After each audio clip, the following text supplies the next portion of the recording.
Ауыз ашуға асығуға бола ма?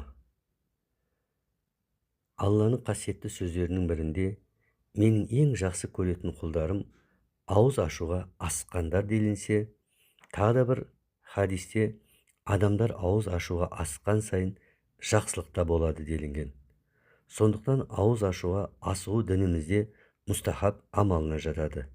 Имам Шафиғи рахмаулла бір сөзінде күннің батқандығы анық білінгеннен кейін ауыз ашуды кешіктіріп, өзінің осы іс-әрекетін абзал көрген адам хадистерге қайшы амал жасағандықтан онысы мәкрух болмақ. Түнде ораза ұстау дұрыс емес, ал кешіктіруі абзал деп ойламаса, жағдайға байланысты ауызашарды кешіктірсе ағаттығы жоқ деген имам Шафиғи әл-Ум. Дегенмен ауызашарды кешіктірген адамнан оразасы дұрыс саналады.